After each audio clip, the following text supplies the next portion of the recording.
roads. If you pan it down here, you see it's about 3 o'clock in the morning and there's not a car or a person in sight.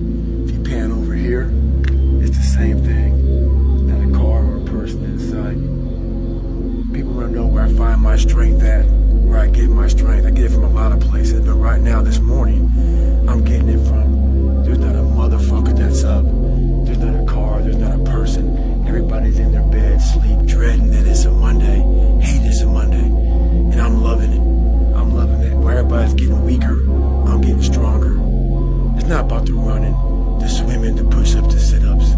It's about what those things do for your mentality. You don't get better on the daggone couch. You get better by coming out here and getting the fuck after it every daggone day. Stay hard. It was 90s. What it's all about. Yeah. I don't care how good you are in anything. You don't have discipline. You ain't nobody. Right. You're nothing without discipline. Because you give up under the slightest struggle without discipline. 100%. Who fought in these wars? You have no idea how big of a deal this is to me. I was not always this strong guy you see.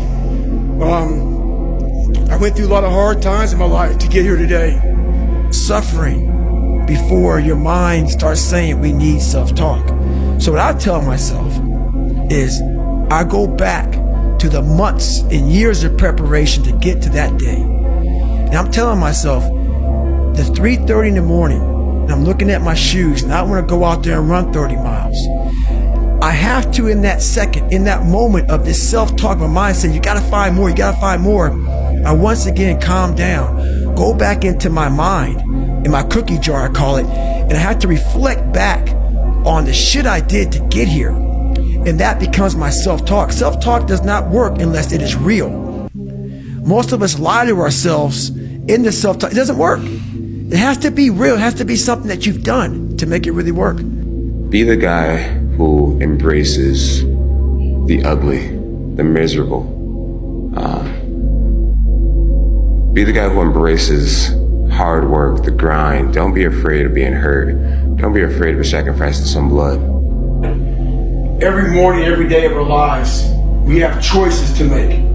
You have the choice to stay in bed, to say, forget it, I'm not gonna work out today, or forget it, I'm not gonna work hard today. You always have a choice every single day of your life. A lot of times I'll be in a 200-mile run or something like that, and I'm all jacked up. Body's broken, mind's broken, spirit's broken. I started to say, what if I can pull this off? When I first walked into the Navy SEAL recruiter's office, he looked at me and said, there's only been 35 African Americans in 70 years make it through. You know what I said to myself? What if I can be the 36th? It's the what if I can pull off a fucking miracle. What if I can become someone that no one thinks I can be? And just me talking about that, I have the hair going up on my arms because it makes me just like, what if? There's nothing you're gonna say, there's nothing you're gonna fucking do that's gonna outweigh anything I've already said to myself. That guy sucks, he's ugly, he's fat, he's full of shit. I've already said that, you know? So The fear is never reaching your potential. That's it. That always falling short, always quitting before you're done, always procrastinating, always not doing the right thing.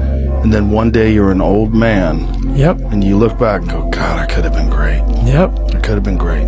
I never forget one time I was running by a graveyard when I was fucking just trying to become, I was fat. And I ran by a graveyard and I looked out there and I have all these epiphanies, man. I have all these fucking moments of it's crazy, man, of just thought. Cause I'm always by myself. I'm always in deep fucking thought about how to be better. And I look out there, I'm like, man, I wonder how many of you motherfuckers in there fucking just are so upset with how you lived your life and fucking just regret how you lived it. And I'm running a 300-pound man thinking, man, don't fucking die like this, bro. Don't die like this. So people wonder where this shit comes from me. It comes from such deep thought of trying to see what this is all about. What is this life all about? What am I all about? Why am I here? You know, I had to find purpose. And my suffering, it had a purpose. It had a fucking purpose. There's also a section of men who just feel alone, like myself, who felt like they have to hold things in and that they shouldn't share their emotions, that they don't lean on people and that they should just carry stuff in and they need to be X, Y, and Z to be like good enough. So there's this like balance of that, and you almost need to learn to, again, like I mentioned, like that, the masculine and the feminine, being able to integrate that.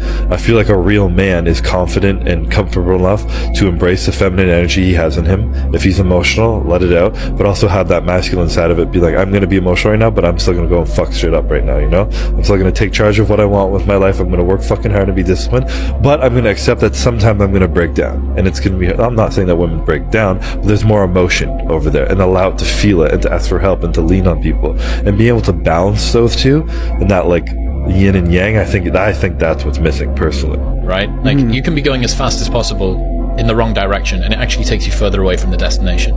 This is something that a lot of people, I call it the menopause, which is mid-20s toward late 20s. A lot of guys, it seems like you had yours earlier, realize that a lot of the values that they hold, a lot of the things that previously they took a sense of self-worth from, that the world told them that they should value, they don't make them feel fulfilled anymore. And they go, oh fuck, like I got toward the top of this mountain and I realized that it was the wrong mountain that I climbed, and actually I was supposed to be on that one over there. And it's difficult because in order to get to that one, you need to go back down this one that you've already climbed. You need to dispense with the stuff that you've got rid of. This is where I think introversion is such a cheat code, because like I feel like you're less at the mercy of other people's desires. Because even like for me, I noticed that if the more frequently and the more for a sustained period of time I'm involved in certain just patterns of behavior, oftentimes socially or just what I do in general, you just become locked in those patterns and it becomes more difficult. You have more of like a narrow perspective. So,